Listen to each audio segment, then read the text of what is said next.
Hi there. I'm just about to start working on Heather+Mills' piece. Heather came to be cast about 3 weeks ago, and she's having a torso piece made. So this is, you see, the front part of her body. So I've cast her from shoulder down to sort of like the top of her thighs there. And I'm going to be making a piece. At the moment, I'm not entirely sure how it's going to go. She's going for or we're hoping she's going for the Paralympics skiing in 2014. She's one of the fastest women on skis and has won several medals this year. And so it looks like she's going to be skiing for Team GB. And she's also helping financially support some of the Winter Paralympians. So she's doing brilliantly for us.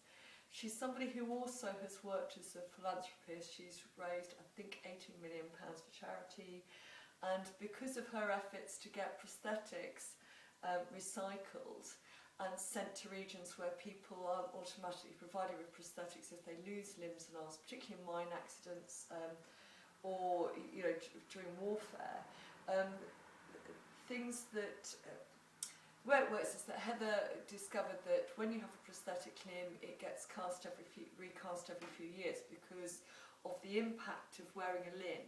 Sometimes the shape of the form of your body where it meets the prosthetic changes. So for fitting reasons and for comfort, that you need recasting and new pieces made. It used to be that these were discarded in the developed world. And so Heather started a charity that collected together the various prosthetics that were being chucked away, took them into, they were taken into British prisons where they were taken into component parts and then shipped out so that they could be reassembled so that they would fit the people who needed them. So there are something like 400,000 people in the world who have prosthetic limbs because of Heather. Heather famously, she was a model. She had an accident with a police bike and she lost her foot, but gradually over the years her limb has been reduced slightly, so she has had to have these fittings. That's why she's had different prosthetics. Anyway, Heather was here a couple of weeks ago in this room being cast, and because she is a fantastic skier and is going to hopefully be skiing to represent us, there's a good chance this piece is going to end up with quite a lot of it to do with Austria, the mountains, a place where she has a skiing retreat. But there are also so many interesting aspects of her life and her philanthropic work that there's a chance that those might be brought in, but I'm not quite sure at the moment. But the main thing is to get the torso made, have the clay solids, the clay piece in front of me, so I can look at the shape and the form of her and try and work out where to take it next. So to make this, I need to put clay in. This, as I say, it was cast 3 weeks ago. It's more or less dry. No, actually, it's really dry. And I've reinforced it. After I took it off her, I reinforced it so it's strong enough to hold the clay. And then I need to roll the clay. And I thought I'd just show you the start of this because it's sometimes people, sometimes people who watch my work progressing are very interested in understanding what the very early stages are. And if you go back to my YouTube, you can see, I think there was a BBC filming of me casting the Paralympian Darren Leach. And I've also cast Rachel, this pregnant girl, and I've cast Thea's head and Ian's head so online. So if you're interested in actually seeing the very early stage of how these are made, I haven't got, I didn't film Heather.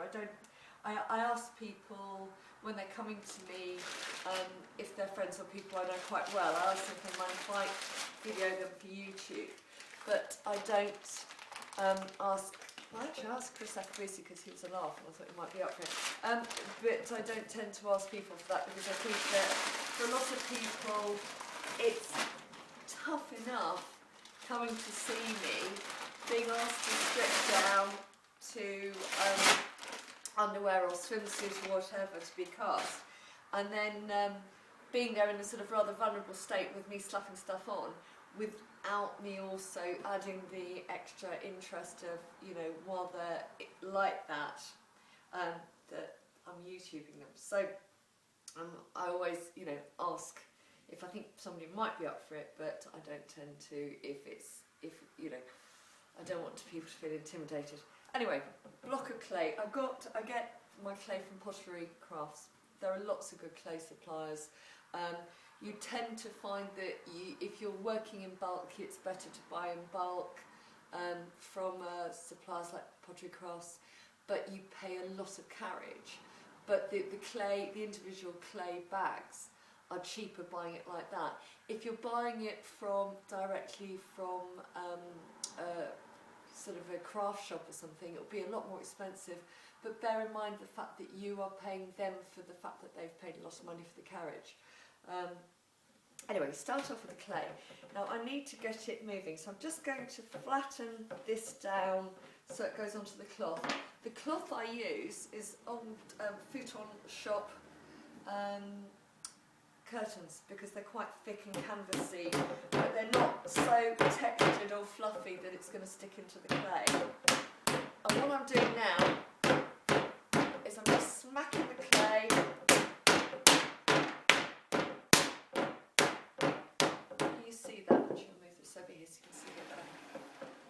Okay. I'm smacking the clay down to get it moving, because it's easier to do this than rolling.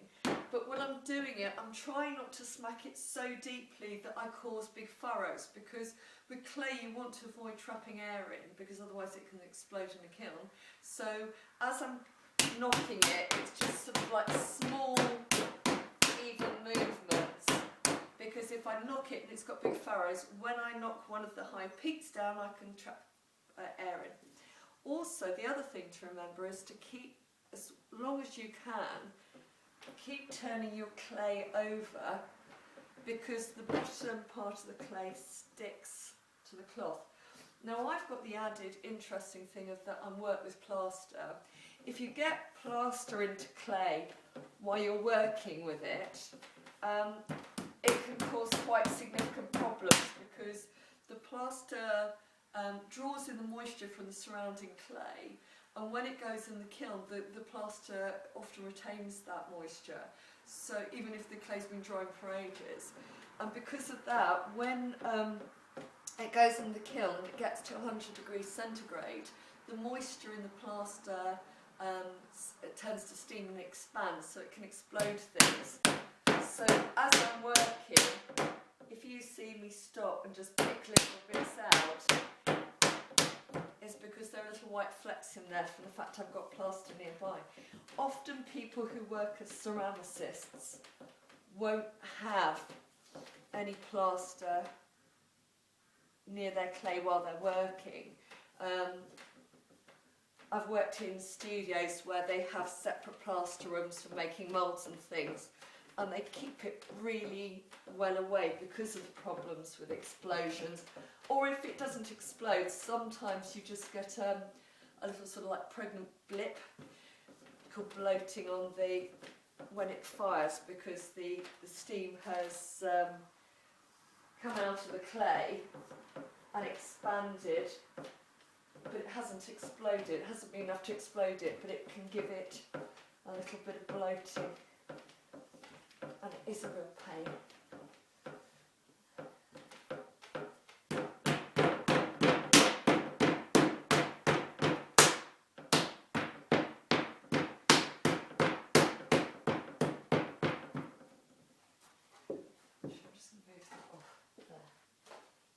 My job at the moment is just to try and get this clay flat enough and wide enough that it will fill the mould.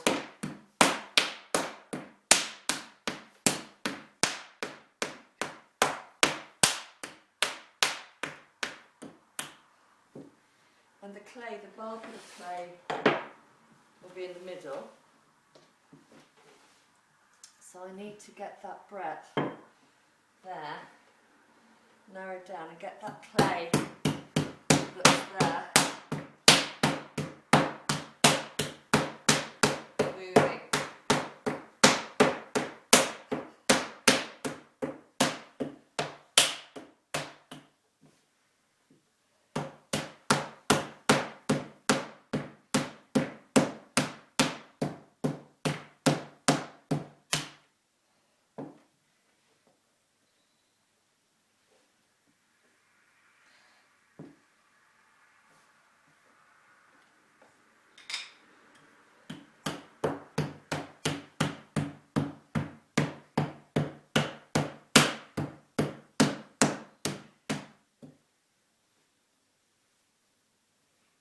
flashing down the cloth so I don't get too many wrinkles underneath.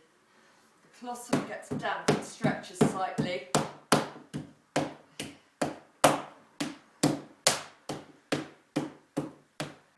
So there's a tendency for it to get wrinkly. Let's see how that compares to that.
One of the joys of doing this is you get quite hot because of a wee bit of exercise. It's pretty good stopping you get too big bingo wings on your arms though.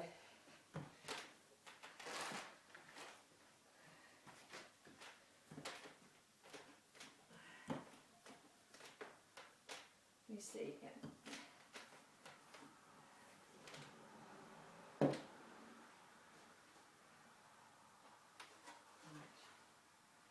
So that's long enough. Needs to be quite a bit wider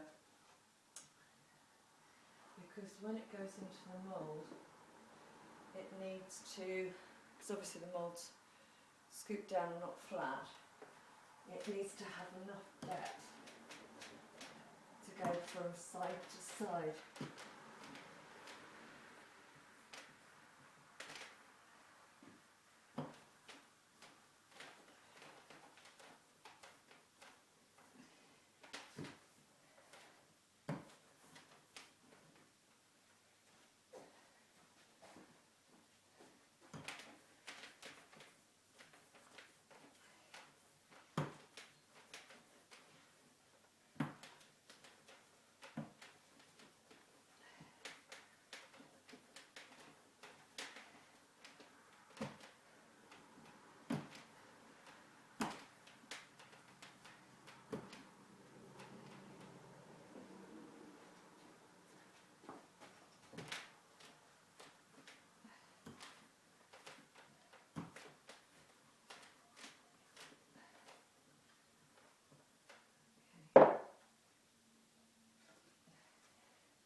be a bit too narrow across the hips.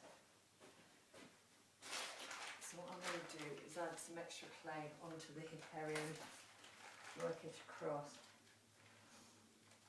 I don't want to roll the clay too thin, because if I do, there's a chance that it might collapse.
As I'm doing this, I hit it from one end to the other to try and avoid air getting trapped underneath, because when I put the two layers together, if air gets trapped underneath, otherwise it gives you that problem I was saying about the air earlier. I'm going to roll that in, and that will give me slightly thicker clay there.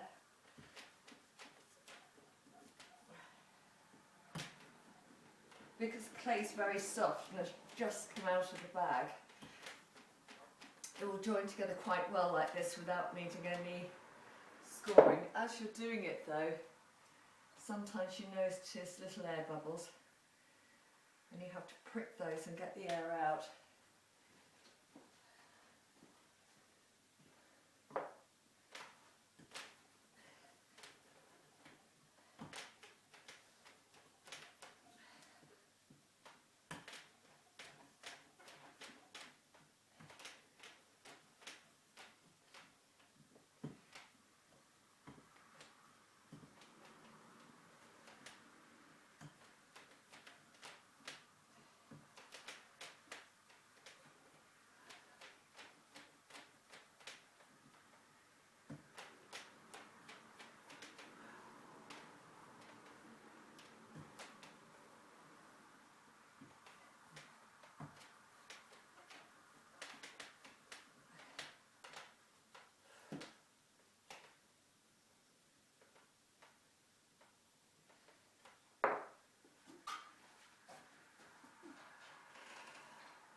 I think that should easily be enough. Now the next bit's hard because usually I'll do it if Peter's here. He's not round at the moment. He's at the office. And I want to crack on with this. So I'm going to have to do it without him here. So if I make any mistakes, well, it's just one of those things. I can always remake this. I often find with ceramic though, if you're working with clay, if you can be patient, even if you make quite a considerable cock up, you can actually sort out and undo it. But you actually have to be prepared to be patient. I'm not sure if this is going to work because it's a very long piece of clay, so it might rip in the middle.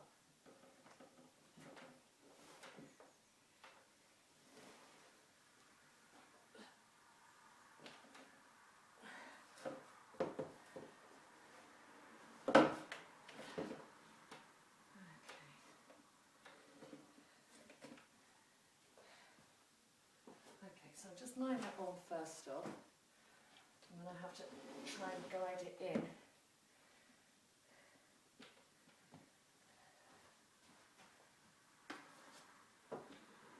And you have to try and do this without it getting too caught on the edges, because otherwise it rips. And you need quite a lot of clay to go down into chests on women.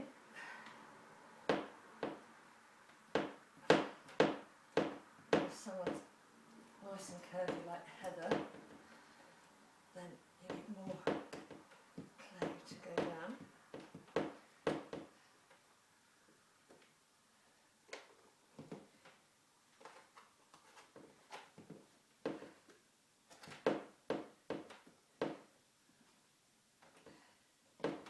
And I'm lifting it away from the edge as I'm pushing down, because if it gets caught over the edges are quite sharp.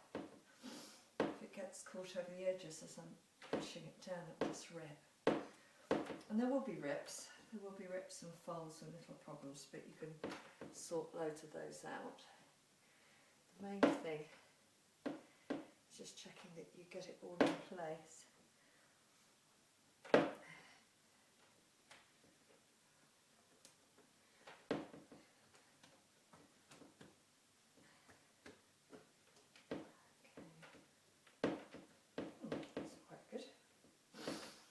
So that's like that so far, and I was pretty close in terms of how much clay I needed, so that worked well. And I'm just cutting off the excess clay and ripping out any bits of plaster, because I can reuse this clay, but not if it's got plaster in it.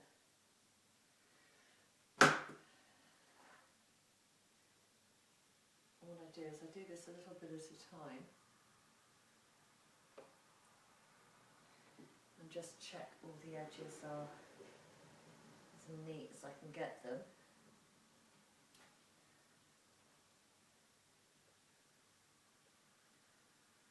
And then I'll leave it to firm up and join it to the other half.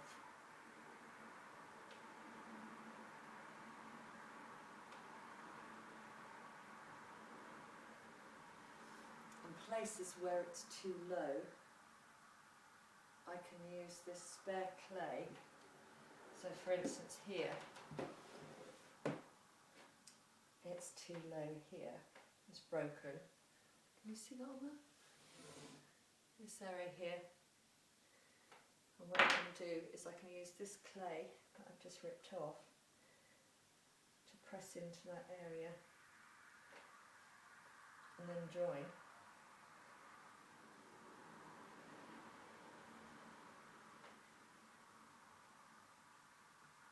And mend it like that.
I don't think this bit's very exciting, so I'll turn it off and I'll show you when I come to put the bits together. Okay, bye bye.